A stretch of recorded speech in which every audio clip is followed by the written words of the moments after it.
யார் சம்பாதிக்கிறீங்க? மெயினா இருக்கிற ஒரு 10 ப்ரொடியூசர், 10 நடிகர்கள், 10 டைரக்டர்ஸ் பண்ற படங்கள் மட்டும்தான் ஓடுது. வரி வாங்குறதுக்கு நீங்க கட்டாயப்படுத்துறீங்கன்னா அப்ப நான் பிழைக்கிறதுக்கு ஒரு வழியை உருவாக்கி கொடுங்க. இது காலகாலமா கடந்த 20 வருஷமா நம்ம எல்லாம் புலம்பிக்கிட்டு இருக்கிறது தான். பாருங்க, எல்லாரும் விட்டு ரெடியா இருக்காங்க. ஏதாவது ஒரு பால் விழுகும், இறை விழுகும் அப்படின்னு நினைக்கிறாங்க. அந்த இறையை எப்படி கொடுக்குறதுன்னு தெரியல. ஏன்னா தனஞ்சயன் சார் சொன்னது ஒரு கருத்து மட்டும் கிடையாது.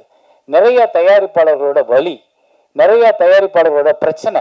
ஒரு படத்தை ஆசைப்பட்டு எடுத்துடுறோம், அந்த படத்தை மக்கள்கிட்ட கொண்டு போய் சேர்க்கறதுக்கும் மக்களை அந்த படத்தை பார்க்க வைக்கிறதுக்கும் நம்ம ரொம்ப கஷ்டப்படுறோம். அதுல நீங்க இன்னைக்கு உட்கார்ந்து இருக்கும்போது ராஜா சார் ஜெயிக்கணும் அப்படின்னு நான் ப்ரே பண்றேன்ல, அது காரணம் என்னன்னா ஏற்கனவே வந்த நிறைய தயாரிப்பாளர்கள் ஜெயிக்கல் என்றப்போ அவங்க படுற வலியும் கஷ்டம் எனக்கு நல்லா தெரியும். நான் திருமணம்ன்ற ஒரு ப்ரொடியூசர், ஒரு புது ப்ரொடியூசர் வச்சு படம் பண்ணும்போது அந்த படம் பிரேக் ஈவன் ஆச்சு. இருந்தா கூட எனக்கு அந்த புது ப்ரொடியூசரை பயன்படுத்துறதுக்கு பயம் வருது. ஏன்னா அது அவர் உழைச்ச பணம், அவர் குடும்பம் ஒரு நம்பிக்கையோட காத்திருக்கிற பணம். அவர் ஒரு குடும்பத்துல ஒரு பணத்தை பிடுங்கி ஏதோ ஒரு தாகத்துல நம்ம ஒரு சினிமா ப்ரொடியூசர் கொண்டாந்து போடுற பணம். ஆனா அதை இங்க ஜெயிச்சு திருப்பி மீட்டு எடுக்கிறதுக்கு அந்த தயாரிப்பாளருக்கு வழி இருக்கான்னா இல்ல. அப்ப நாங்க மனசாட்சி அடகு வச்சுட்டு ஒரு தயாரிப்பாளர் தெரிஞ்சே ஒரு குழிக்குள்ள கொண்டு போய் தள்ளுறோமா அப்படின்னா ஆமா தள்ளுறோம். அது யாரு பொழைக்கிறதுக்கு? இங்க இருக்கிற 120 டெக்னீஷியனும் பொழைச்சிட்டு போயிடுவாங்க. இவங்க யாரும் சம்பளம் வாங்க வேலை பார்க்க போறது இல்லை. டெக்னீஷியன், சவுண்ட் இன்ஜினியர்ல இருந்து ப்ரொடக்ஷன் வரைக்கும் எல்லாரும் காசை கொடுத்தா தான் வேலை. ஆனா அது எல்லாத்தையும் ஒரு ப்ரொடியூசர் திரும்ப வரும்ன்ற கனவுல கொண்டு போடும்போது எல்லாம் வாங்கிட்டு முடிச்சுட்டு நன்றி சார் நன்றி சார் போயிடும். அந்த படத்தை வச்சுட்டு ஒரு ப்ரொடியூசர் தனியா நிக்கிறாரு. இதை எங்கே கொண்டு ரிலீஸ் பண்றது? எத்தனை ஷோ கொடுப்பாங்க? எத்தனை தியேட்டர் கொடுப்பாங்க? எப்போ சொல்லுவாங்க ஷோ இதுன்னு? என்னமே தெரியாது.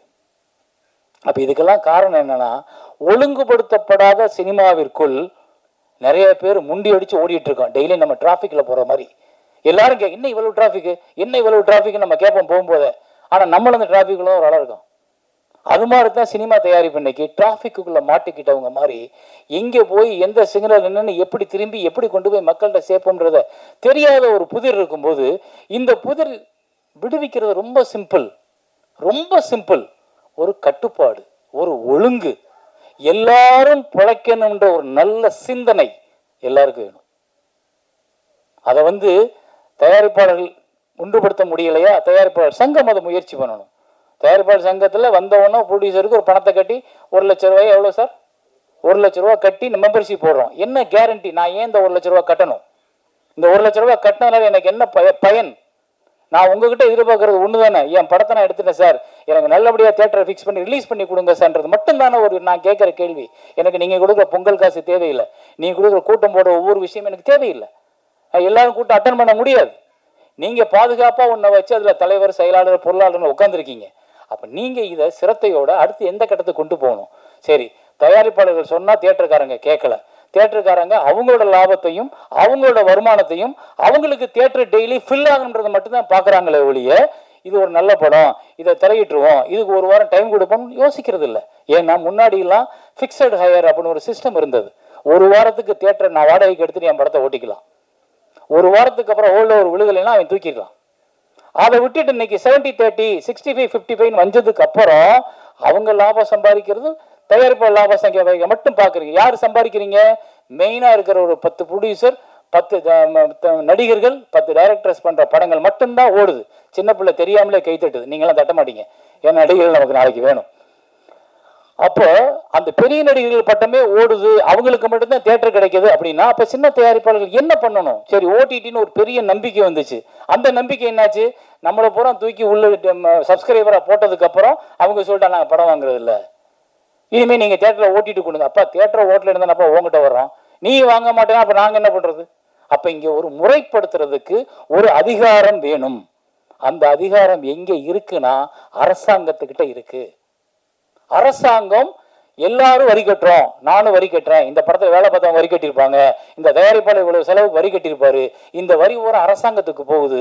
அரசாங்கத்துல சிறு தயாரிப்பாளர் இருந்து பயன்படுது அப்படின்றப்போ அந்த சிறு தயாரிப்பாளர் வெளியே பிழைக்கிறதுக்கு ஒரு வழியை அரசாங்கம் ஏற்படுத்தி கொடுக்கணும். அது அரசாங்கத்தின் கடமை. வரி வாங்குறதுக்கு நீங்க கட்டாயப்படுத்துறீங்கன்னா அப்ப நான் பிழைக்கிறதுக்கு ஒரு வழியை உருவாக்கி கொடுங்க, அது உங்கள் கடமை. அப்ப அந்த இடத்துக்கு நீங்க கூப்பிட்டு பேசுங்க. நீங்க தான் தியேட்டர் கூட வச்சிருக்கீங்க உங்க கண்ட்ரோல்ல. நிறைய பேர் வந்து அந்த ஒரு 10 பேர் தான் கண்ட்ரோல் பண்ணிக்குவாங்க தியேட்டர்ஸை. அப்ப நாங்க சொன்னா அவங்க கேட்க மாட்டாங்க. அப்ப நீங்க என்ன பண்ணணும், எம்ஜிஆர் அப்படின்னு ஒரு முதலமைச்சர் இருந்தார் முன்னாடி. அவர் நம்ம ஊர்ல வந்து டப்பிங் படங்கள் நிறைய வந்துகிட்டு இருந்துச்சு. அந்த டப்பிங் படங்கள் வரும்பொழுது தமிழ் படங்கள் காணாமல் போகிற வாய்ப்பு உருவாச்சு. எல்லாரும் வந்து ஜாக்கி சான் தமிழ் பேசுறத பார்க்க ஆரம்பிச்சோம். அப்ப எம்ஜிஆர் என்ன பண்ணாரு, கூப்பிட்டு ஒரு ஆர்டர் போட்டார், எந்த திரையரங்கங்களும் கண்டிப்பாக 90 நாட்கள் தமிழ் படம் போட வேண்டும், அப்படி போடலாம் லைசன்ஸ் ரத்துனார். அதுதான் இன்னைக்கு சிறு திரைப்படங்களுக்கு 3 மாசம் ஒதுக்கி கொடுங்க. அது எந்த 3 மாசம் இருந்தாலும் பரவாயில்ல, 9 மாசம் நீங்க பெரிய படங்கள் எல்லாத்தையும் போட்டுக்குங்க, 3 மாசம் சிறு தயாரிப்பாளர்களுக்காக மட்டும் தியேட்டர் ஒதுக்குங்க. அந்த நேரத்தில் பெரிய படங்கள் வரக்கூடாது. அப்படி வராம இருந்தா 700 தியேட்டர் இருக்கும்போது 100 தியேட்டர் 150 தியேட்டர் பிரச்சா கூட ஒரு வாரத்துக்கு 6 படங்கள் வெளியாகும்.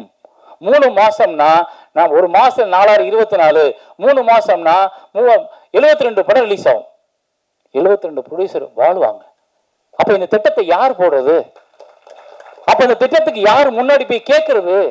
நான் மட்டும் போய் கேட்டேன்னா நான் ஒரு அரசாங்கத்துக்கு எதிரான ஆவேன். ஆனா என் கூட்டமா போய் நம்ம கேட்டோம்னா அரசாங்கத்துக்கான பிரச்சனையா அது மாறும். அப்ப அவங்க ஒரு வாரம் போட்டுக்குங்க, ஒரு தயாரிப்பாளர் ஒரு வாரத்துக்கு நீங்க கூலி கட்டுங்க, தியேட்டருக்காரங்க நஷ்டப்பட வேண்டாம், நீங்க ஒரு வாரத்துக்கு என்ன கூலியோ வாங்கிக்கிறீங்க அப்படின்னு சொல்லும் பொழுது தியேட்டருக்காரத்துக்கு நஷ்டம் இல்லை, அரசாங்கத்துக்கு நஷ்டம் இல்லை, தயாரிப்பாளர்கள் 72 படத்தை ரிலீஸ் பண்ணிட முடியும். இந்த திட்டத்தை பேசுறதுக்கு யாருக்கு தெரியாம தனஞ்சன் சாருக்கு நல்லா தெரியும் இந்த மாதிரி ஸ்கீம் நல்லா இருக்குன்னு. ஆனா யார் போய் பேசுறது? அப்ப நான் பகச்சுக்கிறோம்ன்ற பயம் எதுக்கு? நான் ஏன் ஊர்ல நான் பொழைக்கிறதுக்கு நான் வரியை கட்டிட்டு நான் உனக்காக கஷ்டப்பட்டு அரசாங்கம் நல்லா இருக்குன்னு என் வரியை பூரா கட்டிவிட்டு நான் பொழைக்கிறதுக்கு முன்னவே உங்ககிட்ட கேட்கறதுக்கு நான் ஏன் யோசிக்கணும்? யோசிக்க கூடாது. நான் இங்கே இதை பேசுறது கூட இது எப்பவாவது ஒரு பக்கம் அரசாங்கத்துக்கு அதுல விழுகும். அரசாங்கம் என்ன பண்ணும், தயாரிப்பாளர் சங்கத்தை கூப்பிட்டு சேரன் படி பேசினாராமே, அது என்ன கருத்து, வாங்க உட்காந்து பேசணும் கூப்பிட்டுச்சுன்னா நான் இந்த மேடையில் என்னை கலந்துகிட்டதுக்கு எனக்கு பிரயோஜனம் உண்டு. தேங்க்யூ.